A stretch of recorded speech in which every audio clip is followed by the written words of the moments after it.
mga mamis! Welcome back again to my YouTube channel. So, bago natin pag-usapan yung ating topic ngayon, ay kung bago ka pa lang sa aking YouTube channel, don't forget to click the subscribe button and click the notification bell para maging updated ka sa mga videos na aking i-upload. So, for today's video po ay pag-uusapan natin ay yung sabi nga ay karaniwang sakit nating mga babae o yung pangangati ng ating mga ari. Yun daw po ay tinatawag na yeast infection. So siguro marami sa ating mga babae na nakararanas ng gantong sakit, at kung hindi ka nakararanas ng ganto ay maswerte ka kasi hindi mo nararamdaman yung gantong karamdaman. So, isa po ako sa nakaranas ng gantong karamdaman, at ngayon ay isi-share ko sa inyo kung ano ba yung aking ginamot o ginawa para mawala yung aking yeast infection, and sasabihin ko din sa inyo kung bakit nga ba nagkakaroon ang isang babae ng yeast infection. So, disclaimer lang po, lahat po ng aking sasabihin ay base lang po sa aking experience, and yun po ay base lang din sa aking mga na-research at napanood na mga nagbablog na mga mommies at mga babae na nakararanas ng gantong sakit, at yung mga OB-GYN na nagbablog din kung bakit nga ba nararamdaman natin yung ganong karamdaman. So, panoodin nyo po hanggang sa dulo. Bago ko po i-share yung aking experience and kung ano yung aking ginamot, ay pag-uusapan muna natin bakit nga ba nagkakaroon ang isang babae ng yeast infection. So, ano ba yung mali nating nagagawa kung ba tayo nagkakaroon nun? So, ito po ay based lang po dun sa aking na-research, yung lahat po na sasabihin ngayon. So, sabi daw po ay kaya daw po nangangati yung ating ari ay minsan ay mataas daw po ang ating blood sugar. So, ibig sabihin, kapag mataas yung ating blood sugar, yun, nakakaramdam tayo ng pangangati ng ating ari, lalo na pag tayo ay umiihi, which is naranasan ko po yun. Siguro nga mataas yung aking blood sugar. And next daw po ay yung laging paghuhugas ng ating ari. So, dapat daw, ang tama daw pong paghuhugas ay 2 times a day lang ang paghuhugas. And wag daw po tayong gagamit ng soap pag tayo ay naghuhugas. Dapat nga ay yung yung labas lang ating hinuhugasan, hindi yung loob, kasi nagkakaroon ng infection dun sa loob kapag napapasukan siya ng tubig. And isa rin po sa aking naranasan ay yung mataas ang UTI. Yun, meron po kasi ako UTI.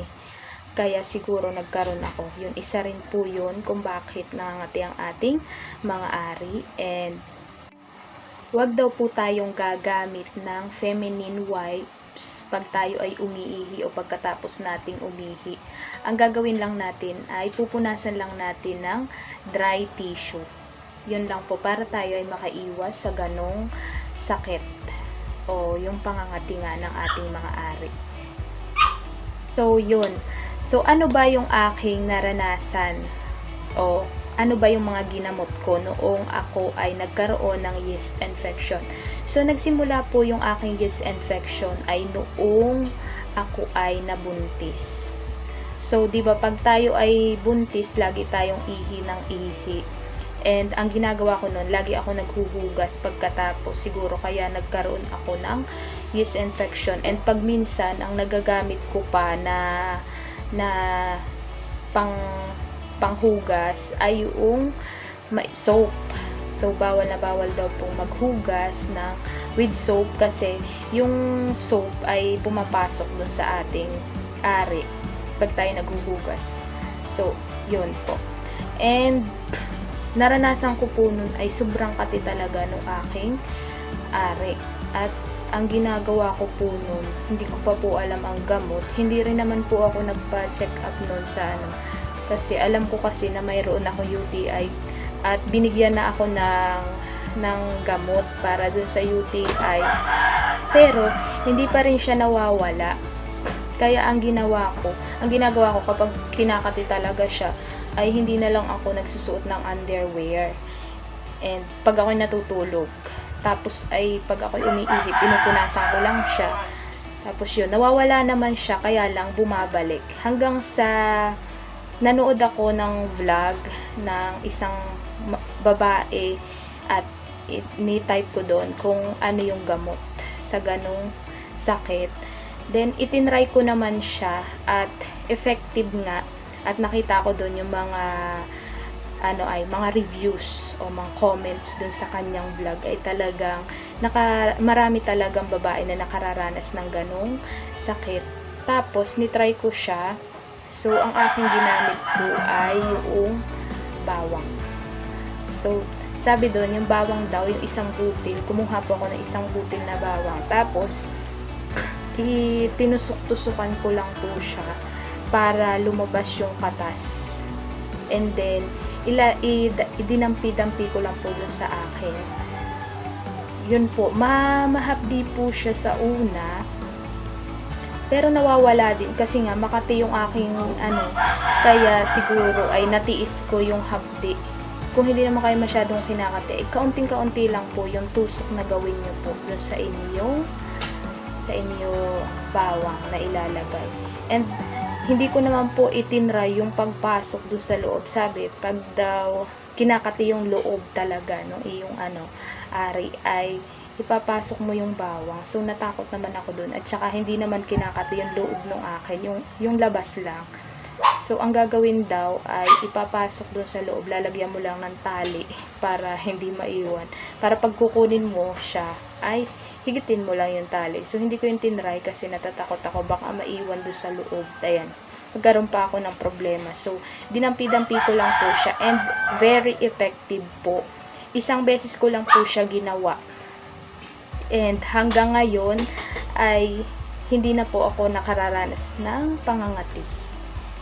At kung makaranas man po ulit ako ay di ganun ulit ang gagawin ko kasi effective nga po yung bawang. So, ipapakita ko sa inyo yung bawang mamaya kung paano ko siya ginagawa.